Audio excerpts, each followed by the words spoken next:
Hey, what's up you guys? It's Dorothy and welcome back to my channel. In this video we are going to go into chapter 57 of Escape Room by Maren Stillfuls. I know I've been getting questions a lot. Yes, I do use the same bookmark for every book that I read.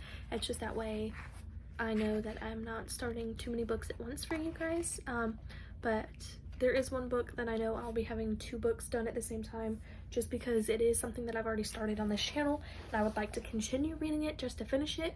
But some of you guys don't like it and it's Pride and Prejudice, but that'll be maybe in a few months. But let's get right into this video. This video may contain sensitive topics and foul language. If you do not wish to continue, please click off of the video now. You have been warned. Miles. Has Alyssa recognized the photos? She walks to the door and locks it. She stands there with her back toward me so I can't see her face. What are you doing? I ask. It's a while before she answers. I don't want to see them again. I feel a tingle in my stomach. She believes me. She's chosen me. I think about the note in my pocket. As soon as we get out of here, I'll have to destroy it. Alyssa must never get to read it. When Cleo wrote that I was with her, I couldn't believe it. Why did she betray me? Why? Was it because I agreed with Alyssa when she said that Cleo was really sick? I think about Sky's hand.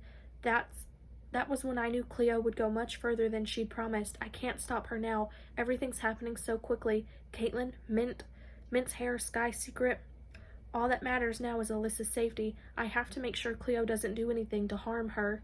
I sit on the bed. The details of the room are so scarily good that I have to look really hard to spot the differences. This is my room, but at the same time, it's not. It's a set. Alyssa is standing by the photos again. I need her to go away from there as quickly as possible. I'm sorry about your friends, I say to distract her. Friends are shit, she says quietly. When we're out of here, she'll eventually forget Mint and Sky.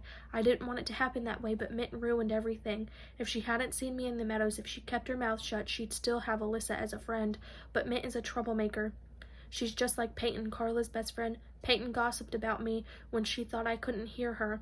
It's like Miles doesn't have any emotions. Those were Peyton's exact words. He hasn't cried ever, even once, about what happened. What I really wanted to do was make her shut up, but instead I stood and listened. Carla said that I was struggling, that I wasn't a talker. She stuck up for me, but I still felt insecure. I knew it was only a matter of time before Carla would bring it up with me again. And that last afternoon on my bed, she asked how my therapy was going, if I felt that I could talk to the therapist about everything. She asked at completely the wrong moment. All I was wearing was my boxer shorts, and she was lying under me with her shirt unbuttoned. You know me, was my simple answer. You have to talk, Carla said, to me too. I can think of better things to do. I tried to kiss the subject away, but Carla pushes me off. You're not doing well, I can see that. I'm doing fine. So why do you always keep your mirror covered? I looked at my wardrobe with the towel hanging over the mirror. What do you mean? Carla sat up. I want to know what you're thinking. She really didn't want to know that. I didn't even want to know that myself.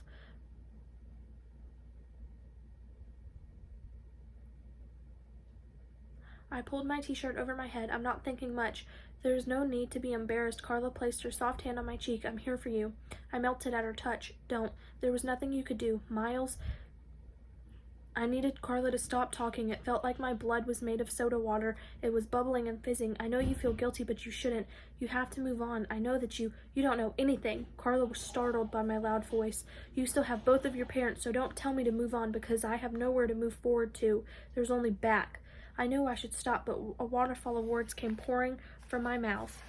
I disgust myself, okay? I'm disgusted by my perfect face without any scars, and I'm mad at you because you still want me even after everything. Carla did up the buttons of her shirt, her fingers shaking. Her bright red bra, my favorite, disappeared from sight, and for some reason that made me even madder. I murdered my father. You know I did. I'm a murderer.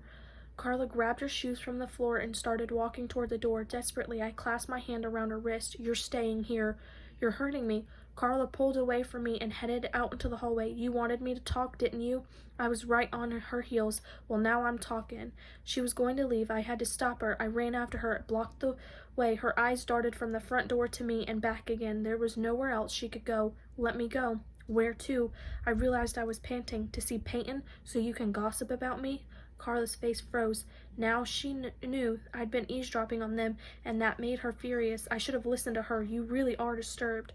I grabbed hold of Carla. It happened so quickly in a flash. My hand was around her throat. I pressed I pressed my thumb into her skin even before I realized what I was doing. A sharp pain went through my shin. Carla had kicked me. I let go of her. She ran to the front door. No. I clawed at her clothes. We fell through the door together and onto the floor outside the apartment. Everything okay here? The neighbor came outside. Carla stormed to the elevator. I watched her go and I knew I'd lost her for good. I look at the comforter under my hands. This was the same comforter I had on my bed on the day it all went wrong. Then I hear the sound of breaking glass. That is the end of this chapter. I will see you guys in the next video. Bye!